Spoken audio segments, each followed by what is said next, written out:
Welcome back to Mik'd Up, brought to you by Sterling Automotive. We got my friend, former baseball player, living the dream of all baseball players that were football players in high school, Nick Storz, bro. Welcome to the show, bro. Thanks for coming in. I appreciate y'all for having me. We were talking a little bit off air about your story. It's wild. I mean, I knew a little bit about it, obviously, looking like from the outside looking in, but give a little bit of a background. I know we just talked about it, but give a little bit of a background of like how this happened, how it like, you know, in your mind, the ups and downs of the emotions of saying, hey, you're not going to be able to play football. And then wait a minute, I think you are going to be able to play football. And then being there and then now falling into an opportunity where there's room and space and you have the ability to compete for a starting job, really. Yeah, so the situation kind of was after spring ball, I underwent like a minor procedure, like I said, on my lower back. And it was supposed to be a pretty easy surgery back way before fall camp. But a week after surgery, things kind of went south and had a hard time walking, was in extreme pain. Went like 4 weeks and finally was like, yo, like this, I can't live like this. Right. Went through a second surgery and found out that I had a really bad post-op infection that ate away my spine. And so I ended up getting a second opinion from a doctor. I would hope so. Yeah. Yeah, I was like, surgery went great. I gotta find out what the hell is really going on. So went to another doctor in Dallas who's pretty well known. And basically told me my career was over. I was like, yeah, like you'll be lucky to play pickup basketball in a couple of years. Best case scenario is you need another surgery in a year from now. But like even if miraculously you are healthy, like a year from now, you won't be at the level to compete at like the Division I level or beyond. You know, so I was like, took that for what it was. Right. You know, obviously it was devastating. I was in the airport in Dallas, like, what the hell just happened? You know, like you just got told that. Beer over here. A couple beers over here. I was like, Yeah. geez. So that was devastating. In my head, I'm like, career's over from like this, like a post-op surgery. It wasn't from like, you know, whatever. So I just decided to take it day by day. Was on like PICC line IV that connected from my bicep to my heart for like until like the middle of September. Finally got cleared to work out in like December. So was that when you got cleared to work out, is that like more than the doctor ever thought was going to happen at that point? Yeah, like they just thought that I think they thought I was just going to cash it in and like, you know, take it day by day in terms of like just getting healthy. Right. But yeah, once I got cleared to work out, that was huge. I just lived in the gym trying to get back healthy, lose the weight that I gained, and regain all the strength that I lost. I think I finally got in good enough shape for like the coaches to take notice in the building, and they asked me if I can get reinstated. I didn't even know that was even possible, like because I was medically DQ'd. I was like, can't play at LSU anymore.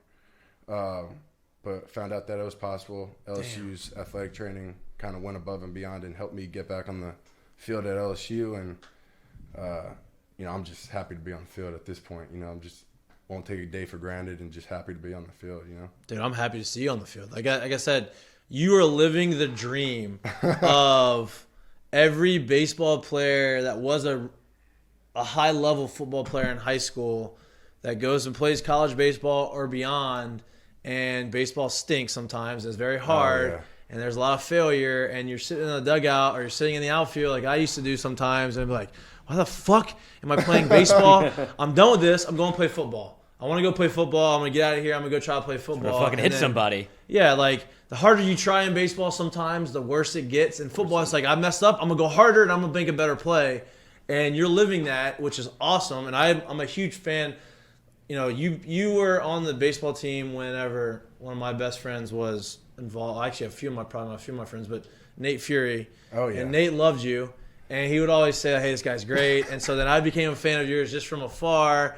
And then, you know, baseball injuries kind of happened in baseball as well, right? And so that was a little tough. Give me a little bit of a background on how, like, what happened in baseball and how you made that transition to football. Like, were you a highly sought-after football recruit coming out of high school, or was that like you're really good but you always focused on baseball?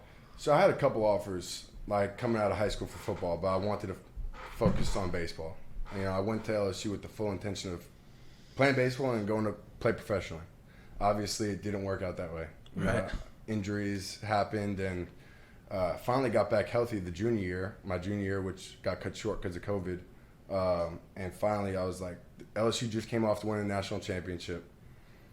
And ever since I stepped foot on campus, Jack Marucci was like, if you want to play football, we got a spot for you. Like, he saw my high school tape, and he was like, I think you can contribute on the football field. And I was like, if I don't do this right now, I'm going to regret this the rest of my life. So joined the football team the COVID year. Had full intention of playing both football and baseball. But after the football season, I think there was a little bit of a misunderstanding with like Coach O and the tight ends coach and the offensive coordinator. They're like, hey, we need you here full time. Like, you can't go play over on baseball. So I was like, damn, usually it's the other way. Usually it's the baseball coaches that don't have that don't want you to do that. Okay. So I actually had to forfeit my baseball scholarship because if you play football, you got to be on football scholarship. So I earned a football scholarship that summer, got put on football scholarship, and so now I'm on football full scholarship. I can't tell the head coach. Like, I'm not going to say, I'm going to go play baseball. Right. You know? So, I just took it for what it was, and I just joined the football team full time. Damn, that's crazy. So then when you're on the football team, like, that was what, 3-4 years? Yeah, 3 years on the baseball team. So it was 3 years since you had played football and strapped it up. Was it weird getting back on there and My God. I mean, like, helmets are new. Yeah, like, damn, these are heavy. No, it was definitely weird, and like the speed of the game is I'm used to, like, I went to a prep school in high school in New York. Like, right. That's not anything close to SEC football. So I'm like, we get pads on for the first time, and I'm like lining up against like some big dudes, you know. So I'm like, all right, it's gonna take an adjustment. But, I got the hang of it and started feeling comfortable on the field, and I ended up producing a little bit. Yeah. So. Wait, what were those first days of practice like? It was hell. The cold tub. How sore were you? No, I was like straight from practice, like full practice gear in the cold tub. Like, I'm on Snapchat. I'm sending Snapchats to my boys back home. I'm like, yo, this is brutal. Crazy. The game has changed. Yeah, this is crazy. Who was the first player like, holy fuck, that's a big guy? I mean, blocking Andre Anthony's tough. Yeah, I can figure that one. And that's every day, coach. Yeah, I mean, like, between him and then, like, inserting on Damone Clark is, like, it was like, welcome to SEC football. Yeah. You know? Yeah. You're getting hammered every day, every play. Yeah. I mean, but everybody's massive, though. So, right. I mean. During that time, right, during the time of, hey, you're not playing, your career's over, like, let's just work to be a regular working human being of like not feeling in pain, to oh shit, like whenever they said, hey, you're cleared to work out, then that came in your mind like, I think I can fucking do this. I think I can play. Yeah. I mean the whole process was terrible. Like, obviously you work your whole life for this dream to play sports, and to hear that it's gone like that. Like, you're always told, like, take advantage of every opportunity, enjoy it, because you never know, like, one day you'll wake up and it's gone. So when that day came, like, I didn't know what to do. Right. There was like a good like week where like I was just confused. I didn't know if I wanted to like continue this, but in my head I was like, I'm not gonna let this be the reason why like my whole life's work is gone to shit. So once I got cleared to lift, I was like, all right, there's no looking back now. Like, I'm gonna be fully committed to this, and when the day comes when I get to put the pads on again, like, you'll be ready. I won't take anything for granted. I'm just gonna give it all I got. I love that. Do you miss baseball at all? Oh hell yeah. Yeah, you love baseball. I love it. Yeah. You still follow it. You still talk to the guys, some of the boys. Yeah. Anybody on the team that you? Yeah. So I live with Gavin and Drew. Bianco. Okay. Yeah. Yeah, those are my guys. So you still live with them? I still live with them. Oh, nice. So you're like right in the middle of. Yeah. So I got You got all the inside scoop. Yeah, I got the inside scoop. Okay, maybe you're my insider. You need to have my insider. So they're playing better. Obviously, they lost last night, but maybe you can get them on the show. Yeah. Maybe you can help us get some fucking guys on the I'll show. Talk to them.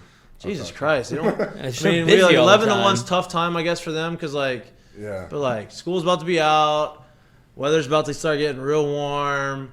Stands are about to start being filled up. The girls are gonna be out. Like, come on here and get some more more publicity out. Get your there, name man. out Like, there. I'm here for you. I've been in it. I've been doing that before. I know the situation. Like, I'm trying to help y'all out. Yeah, I'll talk to the guys. They need to get up on here. Yeah, they do. I mean, it's a fun team. It seems like they seem like they're making the adjustments. They've starting to play better, and they kind of the mark of LSU baseball over the last 10, 15 years has been when you get to this part of the season, they're playing their best baseball. They start, it seems like that's kind of what's happening. They have a big weekend this year. Hopefully, they get to host, and then we can all go out there and party. But football-wise, you had Coach O, and you had that staff, and now you have, from everybody that I've talked to and everybody that's come on the show, a completely different type of staff, right? Yeah.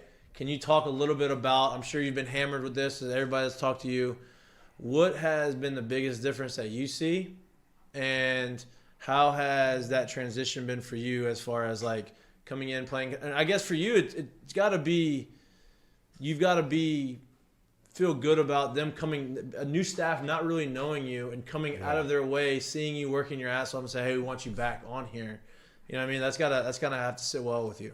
Yeah. I mean, there's definitely a big difference between the two coaching staffs. I think the biggest thing was, like, the emphasis on the little things. And I think you've seen that on LSU football a lot throughout the last, like, month or so. But, like, the emphasis on, like, accountability and doing the little things off the field will not only show results, like, on the field when you get there, but, like, off the field, So right. That's probably, like, the biggest thing. What about as far as scheme? Like, as far as, like with and even the coaches before him, the tight ends weren't really used in the game, and they weren't really. Water? Yeah, can you get us some water? Let's get him some water. Water break. Storz is choking. He's dying. Somebody come help him. Is we there a can't let doctor? We can't let him choke. We can't let him choke on the show before we get everybody on I'll here. be dying over here. Do numbers on social. Yeah, you're right. You're right. Sorry, you're a right. sacrifice. It's all for the gram, Just bro. got That's back it. on the field. I'm out. Oh, that's Jordy's seat, dude. You might. I hope you don't have to get drug tested. That's why you're coughing. Secondhand high. What was I Release saying? Jordy. There we go. Appreciate There you go. Swig that thing Appreciate down. you. Chug. Faster. Drink it faster. What are we talking about? Oh, talking about schemes. As far as schemes, Yeah. like, well, they haven't. The old coaching staff and really LSU hasn't been known to use their tight ends very well. Yeah. Obviously, Denbrock and Coach Kelly, like, that's something they are known for, is developing tight ends, using the tight ends, having them being very involved in the offense. Have you noticed that? And what's the biggest difference between schemes? Yeah, I mean, Coach Denbrock, like, first day was like, at Cincinnati, we were 12 personnel 50% of the time. So, like, I want to use the tight ends as much as we can. So, the more that you guys can do would be the better for you guys, So, I think that's the biggest thing. Just showing that we could do it. Right. But, yeah. Are they using the tight ends more in the passing game? Like, are they allowing you to, like, because you're obviously athletic. Like, you're not, for me, like, you're not just a normal tight end. Like, you played baseball, so, like, you have a little bit of a different type of athleticism to you, right? Mm-hmm. Some people don't think of baseball players are athletic. Like, I think that's not true. Like, baseball players are pretty skilled in, like, the way they can move and do things. So, like, are they allowing you to go out there as, like, a passing tight end, a receiving tight end, or they want you more of, like, inside, putting your nose in it and blocking guys? I pride myself on the run blocking side of things. Right. So, personally, I see myself as a run blocking tight end. Yep. I mean, you've got to be the biggest tight end on the roster right now. Probably weight-wise. Cole's got me by, like, an Cole's inch. tall. Yeah, Cole's 6'7". Yeah. I'm probably the biggest, like, weight-wise and, like, in combination with height. But, yeah, I mean, I think Cole's probably the biggest tight end on the roster for sure. What are the tight ends? You, Cole, Jack Mashburn. and then the freshman that's coming Yeah, in, right? Mason Taylor. He's not in yet, though, no, right? he's not in. He's He not should really be getting on early. campus soon, though. What have you seen about all the early enrollees? How they've been making a transition? Are they good? Are they going to make an impact? Yeah, I mean, I think they've been working their butts off. Like, ever since they got on campus, the coaching staff has asked a lot of us, and they've showed up, So I think they're going to make a major impact come the season. We got you choking. Are you all over I'm it. dying. I don't Are know you what fine? it is. Yeah, are you okay? Yeah, I'm chilling. I'm chilling. I do this all the time. What are you talking about? Yeah, I'm talking all the time. What's the? I know I asked you this, but like the biggest, like if you had to pinpoint like the biggest change, right? I know attention to detail is one thing, but like when the staff walked in, you met with everybody, and they met with you, and you start to feel like, damn, this is obviously like way different. Like this is the biggest change I see. It's got to be like the emphasis on the off the field things. You know, like kids are scheduling their own classes now. Like just like like every morning you got to fill out like a questionnaire on your sleep, how fatiguing was the session yesterday, like all this stuff like off the field. You know, it's really not so much Hold people responsible. Or exactly. accountability. It's the accountability factor of it that like is the biggest change. You know, like I think that's probably the biggest. You know. Yeah. People talk about wins and losses and like, oh, LSU, like they lost all their guys. They're not going to be doing this. Like for me personally, like, now granted I grew up like LSU through and through. My dad played football here. Like this is something you're living out my dream, right? Like my dream was to play baseball at LSU, but it was also to run out the tunnel and dress and be on the football field. Like that's what I grew up, right? So like I'm a little bit more optimistic than most, but I also know that the change of a culture and setting in these new habits and bringing in with the transfer portal now, like you can compete instantly. And going into next season, people are like, oh, I wonder, like, it's kind of like LSU, like a big mystery. For me, I think y'all have the capability of winning 10 games. I really do. Like as far as talent-wise, as far as like buy-in, because it just everybody that I've talked to inside the program all seem to have the same message, which to me shows the cohesiveness of the new staff, right? Like, what are the expectations going into next season, and what are like, I don't want to say realistic because I think anything's realistic, but like, what are as far as like the vibe in the locker room right now? And like, you haven't even gotten the younger guys that are coming over the summer yet, but like, what is the vibe as far as expectations going into the next season? Like, I don't even think that's a hot take. Like, for us to win 10 games, like I think we're severely like underrated right now. We got a squad, and I think it's going to show week 1.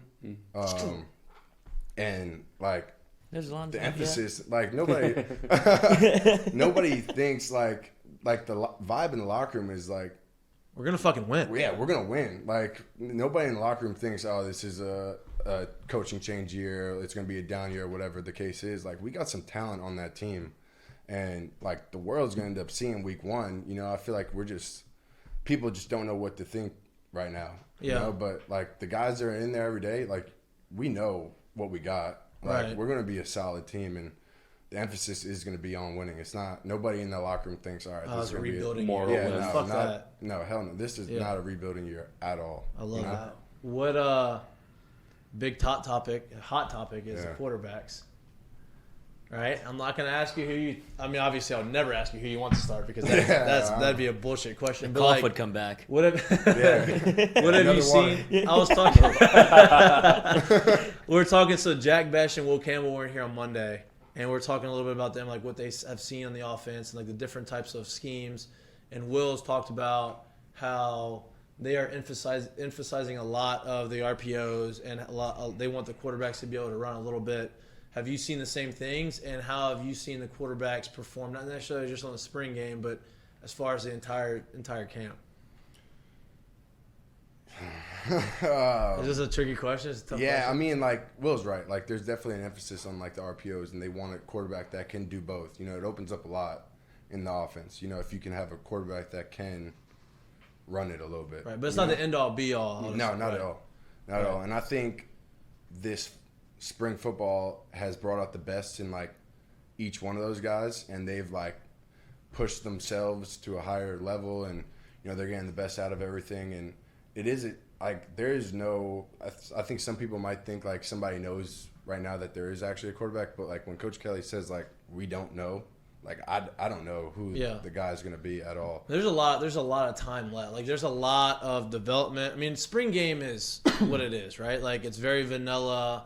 They're not everything's opened up. Like the defensive, like the quarterback could look good, but like defense is running a very shell defense. Like they're not pressuring too much. You know what I mean, it's just what it is, right? Yeah, I mean, and then you can't really factor in QB runs because they can't hit the quarterback. So it's like, did he get touched? Like, and they know they're not going to get hit, so they're a lot more comfortable in the pocket. Yeah, right. So you can't really judge from that. I mean, what I saw from spring practice is just like they're all very capable of being week 1 starter. It seems like they're all competitive, which is I think as you know, I think Joe Burrow showed that, like, hey, if you don't have that like fuck you competitive nature under center, like you're not your ceiling's only as high as that, right? If you're not competitive, you're not going to go very far. But if everybody's competitive, then you're going to get the best out of yourself.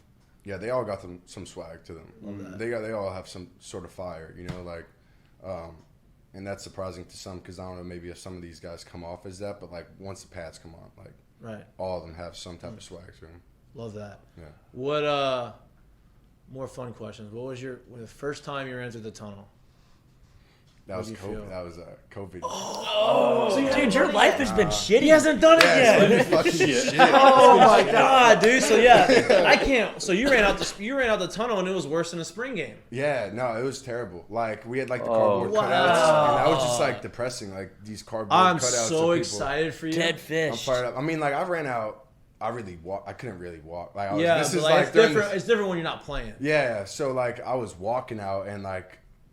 Those games were crazy. Like just being on the sideline, like the Auburn game was loud as shit. So like, yeah, I'm excited for that.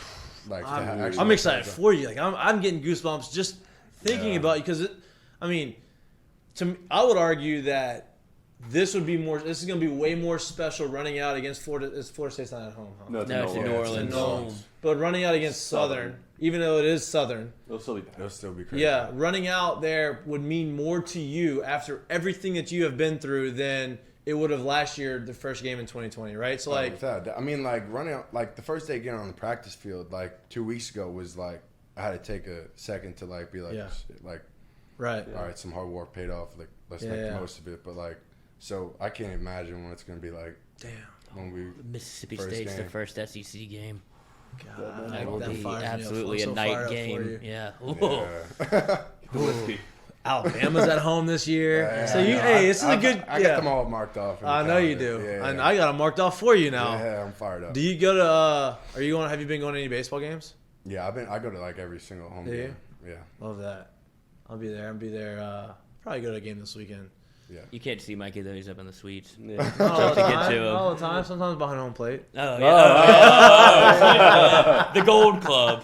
Yeah. The other day I was in the. You saw me where I was the other day. I wasn't behind home plate. I was in the. Yeah, like row 105. We're out here in steerage. Yeah. Sunburnt. They're not my tickets, okay? Yeah. When someone offers them to me, I go. Yeah, you gotta catch me in the family section. Drew Bianco. always See, hooks he's it got up. look. He's got roommates the- with the guy. Yeah, he always right. hooks it up with some tickets. He's in the family section's in what 2? It's like the second level, Don't yeah, out him. it's like right before above the LSU. concourse. Yeah, Or the walkway, not the concourse. Yeah. The walkway. Yeah. right above there. Nice. See. What was it like lifting for the first time back from injury? Weird. Mentally because, well, tough? for me, like I couldn't like do a sit up. I couldn't like walking was the hard time. Like I said, you know. So like the first time lifting, like it was all about the little things. Like I was trying to get my core back and I was trying to do all that stuff. But when I was able to start lifting weights and stuff, like it was weird, but it felt good too. You know, because like I couldn't lift for 6 months and I gained like 30 pounds. You know, like just from not lifting or running or sweating for Or walking. That That long. was your Yeah, answer. You're like an so- old lady. Yeah, I know, it was terrible. I want you to fuck with your head trying to get it all back in one day. Yeah, no, with that, I was in the gym like for like 4 hours a day, like just doing stupid shit, just so I could be doing something, just so I could feel productive. So yeah, the first time lifting was like just awesome. I bet. Yeah. How long did it take you to get comfortable like pushing weight, like really like saying, all right, I gotta like I can do this, but like all right, now I'm gonna start. I know I'm trying to stronger push than myself. this. Yeah, push myself a little bit. Yeah, I mean, I still stay away from like Olympic lifts and stuff, just Yeah. because like you can modify stuff in the weight Well, room. and to get the I can say same- this: the Olympic lifts. You don't need to do Olympic lifts. Like at some point, you get to the point I where hate like them. I hate them. you don't need to do it. Like Yeah. you get to the point now, and the way technology is, and how everybody is educated. Like there's ways to get that strength and simulate that type of strength without having to put all of that weight on your back Yeah. or clean it. And look, there's some advantages to it for sure, but I think that you don't have. I mean, Yeah, I've been staying away from all that stuff in Yeah. the weight room. Yeah, I'll just do like the basic stuff, and I'll like modify things. So instead of squat, I'll do like a belt squat and like all this other stuff. So how is the new strength coaches? That actually leads me as a perfect because we had Tommy Moffitt on here. I love Coach Moffitt. I Right? love Coach Moffitt. Like he was He's one my of my favorite guys of all time. Obviously his son Clay played baseball, but I guy. never. Play with Clay. Yeah, right, 2 years, yeah. right. And Clay's great too. But like I think that kind of gave me a little bit of a perspective. I guess me and him had a different relationship because he was the football strength coach. I was a football guy coming out of high school, but he also loved baseball because his sons came through baseball. So we kind of had that little bit of a connection. So I loved him, and I thought he was, the OG of strength coaches. He's But- the godfather. Yeah, Yeah, I mean, he's the like, best. he's Right? the What is the same difference? of- Do you see do you like the strength staff now? Like, what's the difference? Is there a difference between them? And like, what have you noticed between, them and coach? I feel like when it comes to like weightlifting at the college level, like for the most part, it's pretty like generic. Like for the Yeah. most part, they're all those main lifts are going to be in there. Everything's going to be the same. I love the strength staff now. I mean, they're great. Right. But Coach Moffitt is the man. He is the best, guy. dude. That's my guy. He's his energy is unmatched. No, yeah. I mean, like And strength coaches have to have it, but he is unmatched. unmatched.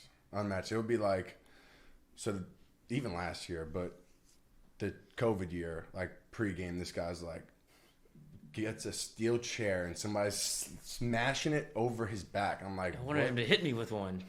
you want? Yeah, I wanted him when he came in you here. psycho. Nah, that's crazy. No, I mean, like you said, his energy's unmatched. Like he's one of a kind. Take us into the locker room whenever it is a Tommy Moffitt pregame. You said he's smashing chairs. Rumors he's smashing Monsters as well, Red Bull. All these Yeah. can be. All that. All of that. I mean, yeah. All of the It's above. just like I can't even describe it. Like, just think of like the ultimate pregame locker room, just Smelling hype salts fest. Oh, everywhere. Tasmanian devil. Yeah. yeah, all that. When does it start? Like, when does he, like, do you feel, like, hear him coming? He starts before we even like get to the locker room, like in the hotel, like that morning. Just This game dude's- Yeah, 4 a.m. going nuts. I'm fired up for football. You get Tommy Moffitt doing all that, then you run out to 18 people there, and they all work for LSU. Hey, there's cutouts. I can't. Yeah, I mean, I there's can't cutouts. imagine. Like, I know how weird it was playing baseball with like nobody in the stands and like. Yeah, But like baseball, you can kind of get over it because you're not like you don't really need the energy. It's great to have it, but in football, dude, like I can't imagine playing in a big ass stadium with nobody in there and like you need some of that like energy yeah, and you don't get any of it. Like, that had to have been hard. yeah. It was weird. I mean, but also for me, like that was my first time playing football since Yeah, right. high school. So I'm used to like 100 people in the Yeah. stands. So and then spring ball, like nobody's there anyway. I mean, fall camp, nobody was there. So I was like, this Yeah, this is it was normal. normal. Yeah, I get it. In a way, did that kind of help ease you into getting used to playing for LSU? That slow process? Yeah, I guess in a way it did like help me get a little more comfortable rather than throwing me into the fire a little bit. But I think I would have been ready either way if there was 105,000 or the 25,000 Yeah. I was there.